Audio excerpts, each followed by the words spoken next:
It's Friday the 6th of February. From the MEN newsroom, this is Channel M's Lunchtime News and these are today's headlines.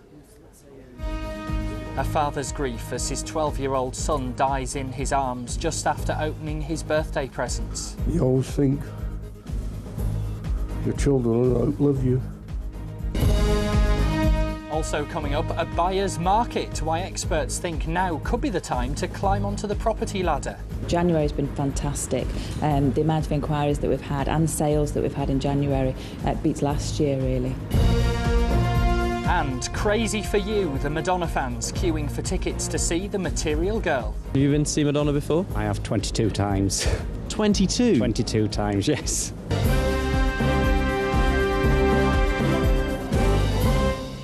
Good afternoon, and first, a man from Oldham has spoken of his grief after his schoolboy son died in his arms. 1 minute, 12-year-old Martin Glazier McRae was opening his birthday presents. A short time later, he'd suffered a massive asthma attack which brought on heart failure. With our top story, here's Beverly Walkton. Like most 12-year-old boys, Martin was made up to see the first fall of snow.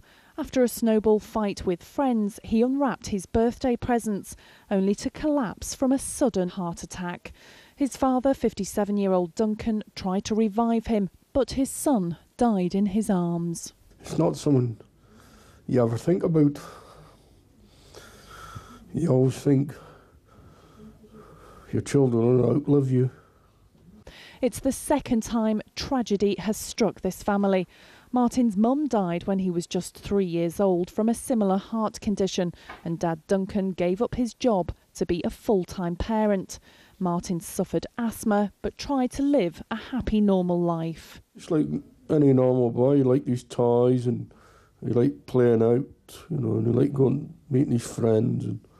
But because he suffered from asthma, he couldn't do the things he really wanted to do. He wanted to play sports and things like that, but because of his asthma, he wasn't fit. His asthma, he was trained to do everything with it. He knew if he was going to have an attack. His dad knew. This is why it was a shock, because he was trained. Martin's funeral will be held on February the 23rd at 1 p.m. at St Patrick's Church in Oldham. I'd like him to be remembered as a young man, just loved life, a nice cheerful little boy, just like everybody else, cheeky, mischievous, Beverly Walkton for Channel M News. The funeral of a Royal Marine from Stockport who was killed in Afghanistan is taking place. Corporal Danny Winter was 28 and from Marple. He'd been in the service for 12 years. MOD officials are looking into whether his death was caused by so-called friendly fire. There'll be a full report on the funeral in our 5 o'clock news programme. Labour has won the council by-election in Tameside despite a tough challenge from the BNP. The far-right candidate in Newton Hive managed 889 votes after campaigning on the issue of British jobs for British workers. Labour's Philip Fitzpatrick won with a majority of almost 500 votes. The turnout was 32%. A group of senior lords say our privacy is being undermined by extra CCTV cameras being installed. There are more cameras here per person than anywhere else in the world. There's also criticism of the size of our DNA database. They want ministers to think more carefully before allowing extra surveillance and data collection. Now, with news house prices have risen for the first time in almost a year, it looks as though the market could be about to start recovering. And as consumer confidence begins to increase, experts reckon now could be the time to try getting onto the property ladder, as Georgia Calvin-Smith's been finding out. Purchasing a house has become a whole lot cheaper. And for those who've got money, it's a buyer's market. Lower prices seem to be tempting bargain hunters back, prompting speculation that the housing market may finally be stabilising. January has been fantastic. The amount of inquiries that we've had and sales that we've had in January beats last year, really. What do you put that down to? I think it's people realising that we're as low as we can go with regards to price. The situation seems to be particularly promising in South Manchester, with estate agents reporting a week-on-week increase in buyer interest in property viewings, particularly of semi-detached and terraced houses below £250,000.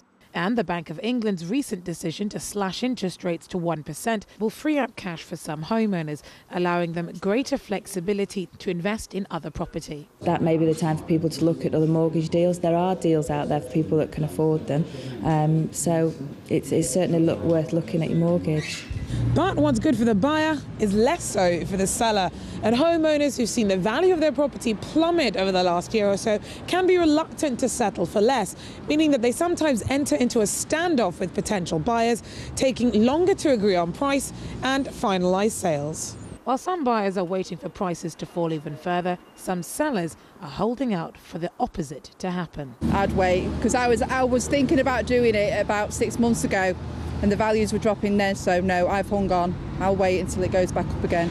Because I wouldn't move into a better property because of the houses. That's what I feel like. I wouldn't get enough for mine. It's worded toward buyers. But buyers with cash can just set whatever price they like now, really.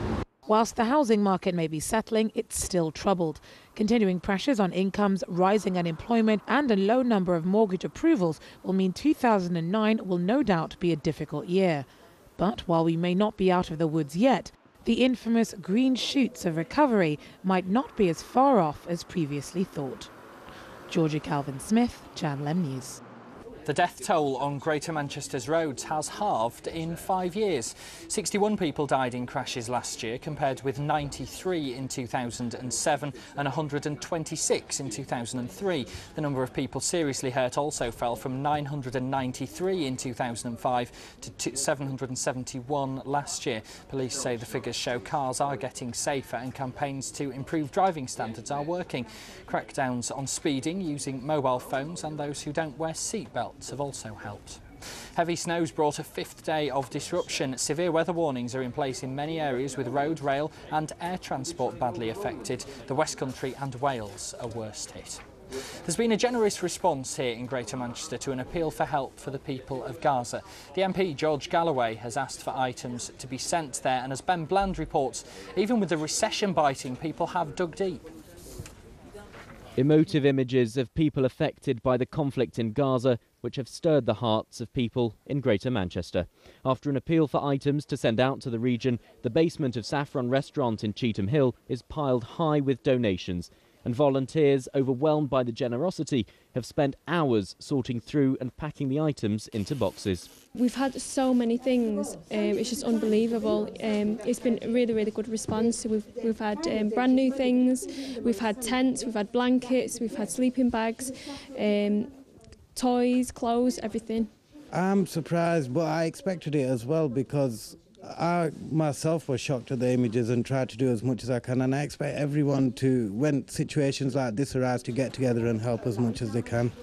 That's part of the community spirit and everything. They've had donations of clothing, toys, toiletries, shoes, and they tell me they're now aiming to get all this sorted, packed up and shipped out to those who need it by the end of next week. The aid convoy will set off from Trafford Park and make its way over to France. It will then travel through France and Spain, crossing over to Morocco before carrying on through Libya and Egypt and then into Gaza, completing a journey of some 2,500 miles. The donations of items and people giving up their own time to help shows that even when times are hard, the generosity of people in Greater Manchester still shines through. Ben Bland, Channel M News. A Manchester City fan has been left with the blues after the club's attempt to sign Kaká fell through. Chris Atkinson from Broadheath in Altrincham had the player's name tattooed across his chest when he thought the Brazilian was going to come to Manchester. Needless to say, Chris had more reason than most City fans to be upset when Kaká decided to stay in Italy. It just shows don't count your players before they're signed. Now, checking the sports headlines for us, a man who's still refusing to tell us what he's got tattooed anywhere, it's Sam Goodman. Well, yes, but I won't tell him who I've got a tattoo, but I know his favourite singer's Cher, and he has one on his arm. Anyway, the undefeated world super middleweight and light heavyweight champion Joe Calzaghe has confirmed his retirement. The 36-year-old has had a fantastic career, reigning as champion for more than 11 years and holds a stunning record of 46 wins from 46 fights, one of the most memorable coming in 2006 when he defeated American Jeff Lacey. Well, on to football. Manchester City now have until 6 p.m. this evening to make make an appeal to the FA charge of violent conduct given against Sean Wright-Phillips. This means the winger can play against Middlesbrough this weekend. New signing Shay Given also believes his former club could have done more to keep hold of him, as he felt Newcastle appeared more interested in raising funds. Nearly 12 years of my life, you know, so it's a long time, and you know, I would like to thank the supporters and the fans for the support they've given me over them years. They've been absolutely phenomenal. But now it's a time for me, a new challenge, a new set of supporters to try and impress, and you know, I'm looking forward to that. I just felt after being there nearly 12 years and the service I gave the club that the regime could have looked after the whole thing a little bit better, and you know, they made me do things that I didn't want to do in the end. But you know, I felt that this was a great opportunity for me to you know, further my career and possibly go on and hopefully pick up some silverware. And you know, I felt they could have dealt with it a lot better, and I was disappointed the way the regime handled the things, you know. Another departure from the North East club was Charles Nzogbia. Wigan manager Steve Bruce was delighted with his new signing, but the player told us he's unhappy with former manager Joe Kinnear after he mistakenly called him Charles Insomnia. No, you know, if he say that to me, you know, it's a man. So if he said that word, that word, against me, don't know if he mean that or if he wanted to have a joke. I don't know, but I didn't take it, like I was happy. I wasn't happy when I heard that. We're delighted. We've needed somebody with a natural left foot, and so he played on the left-hand side for us. And again, he meets the criteria what we're looking for. He's only 22. He's played 100-odd games in the Premier League. So I hope that this can be. Said he's obviously a tough time at Newcastle for whatever reason, but I think he's had 5 or 6 managers, and he's only a boy in the last 2-3 years. So. I hope that this can be a club where he enjoys himself again, because you speak to anybody, it's not a talent, he's got great talent. Obviously, whatever's happened in Newcastle, it's our gain, because I think we've got a really good player.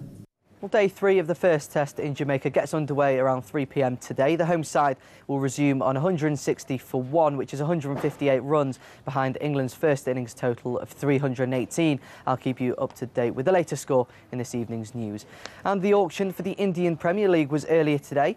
Lancashire's Andrew Flintoff was the joint highest bid player with Kevin Peterson.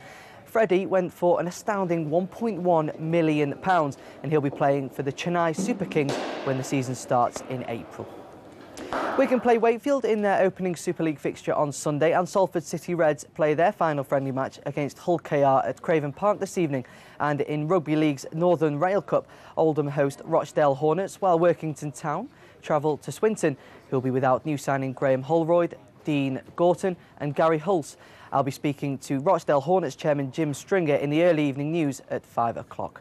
And finally, good luck to the Manchester Magic. They entertained the London Leopards at the Amici Centre on Sunday afternoon. They're in the semi-final of the National Trophy, and tip-off is at 5 o'clock. Well, that's all from me for now. Join me again later this evening. I'll have all the build-up to this weekend's sport. Sam, thank you very much for the update this lunchtime.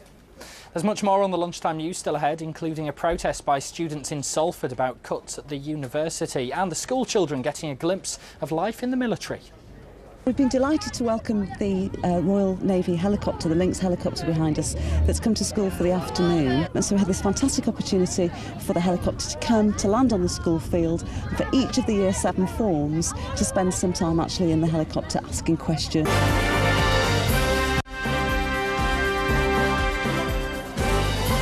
This is Friday's Lunchtime News. Welcome back. More of the day's main headlines between now and 1 o'clock. You can also go online as well whenever you want to check our headlines too. Plenty of reports on there right now, including the family convicted of benefit fraud to the tune of £130,000, and the cute puppies who are now on the mend and recovering from a terrifying ordeal at the hand of a gang of thugs. A £1,000 reward's now being offered to catch whoever abused them. That's at channelm.co.uk.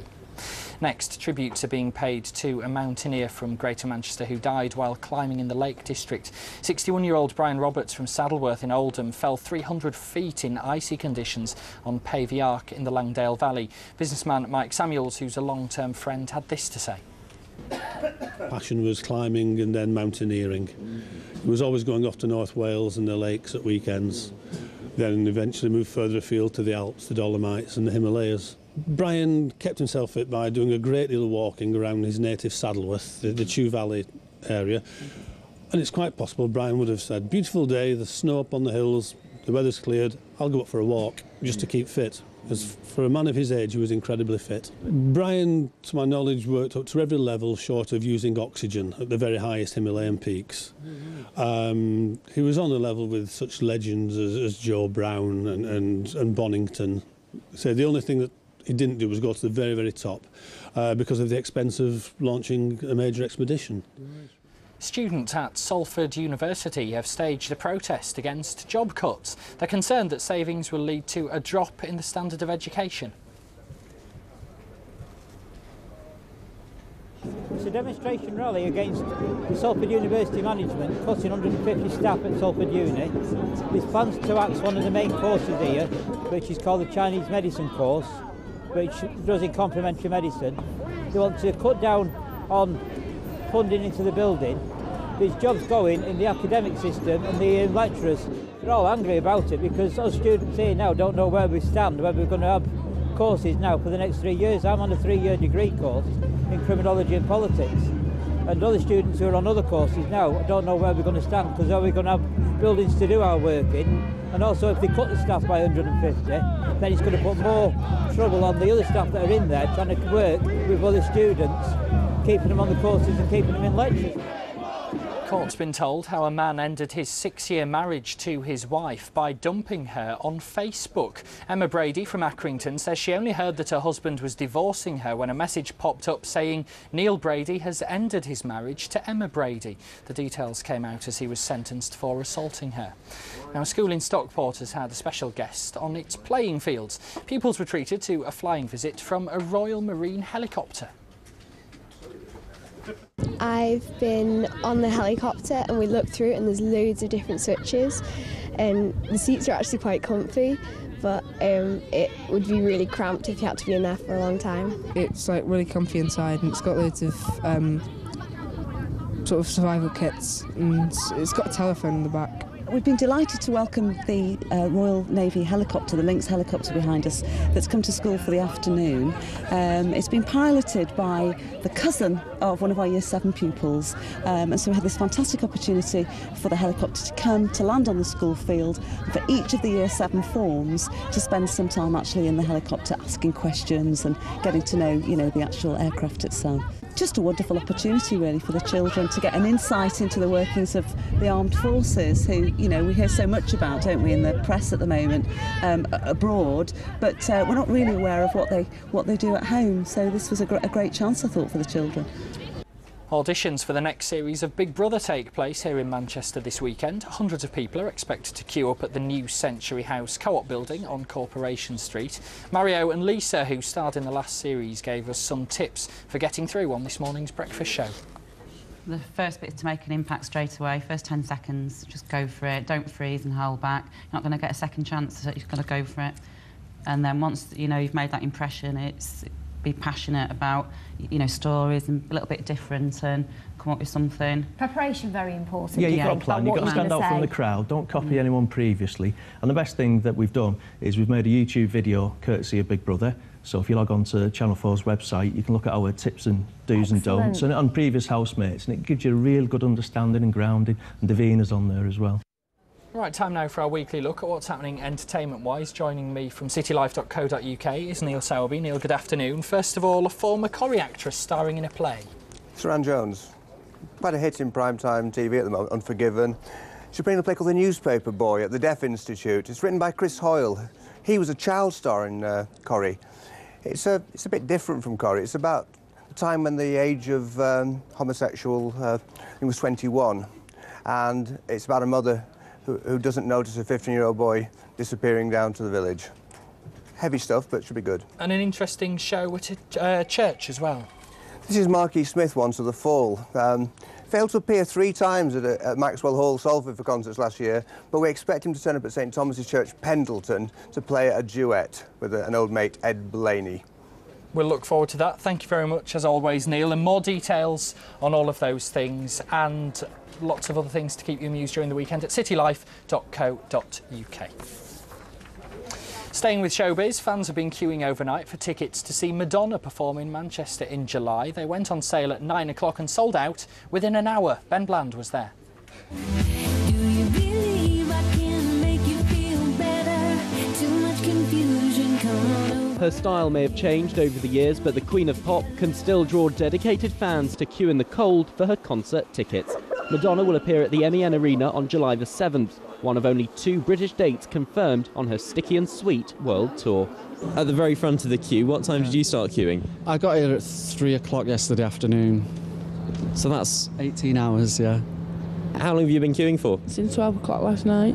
It's not been a bit cold? Freezing. Been waiting 25 years for this, for it to play here.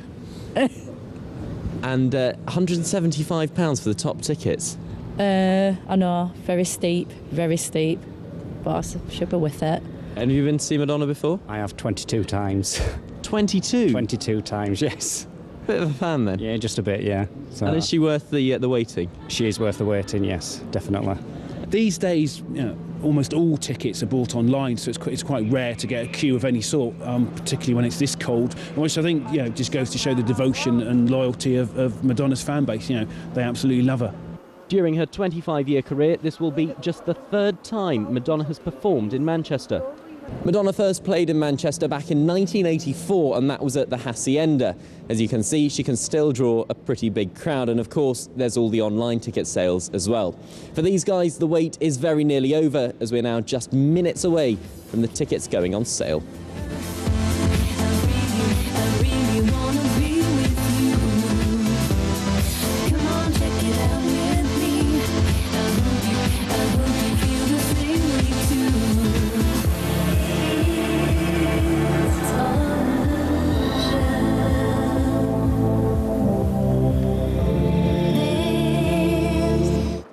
For a look at the weekend weather forecast, checking whether there's any of that snow on the horizon still for us, is Michelle Eagleton.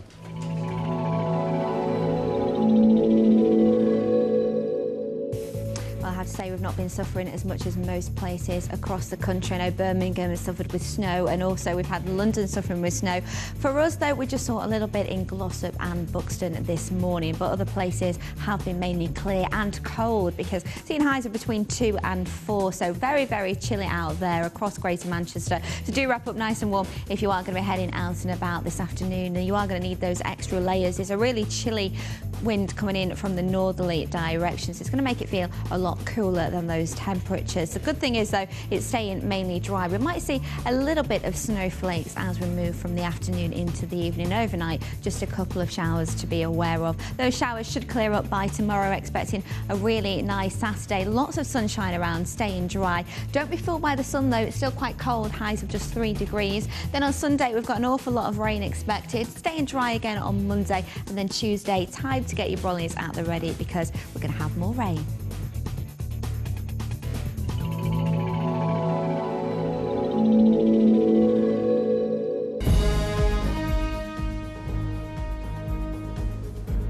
You're watching Channel M's Lunchtime News. Our main headlines this afternoon. A heartbroken dad from Oldham has spoken of the moment his 12-year-old son died in his arms shortly after opening his birthday presents. Martin Glazier McRae had a massive asthma attack, which then brought on heart failure. And relatives and friends have gathered in Stockport for the funeral of a Royal Marine who was killed while serving in Afghanistan. Corporal Danny Winter was 28. More on that in our early evening news with Andy Crane from 5 o'clock tonight. But from me and the Lunchtime team, bye-bye for now.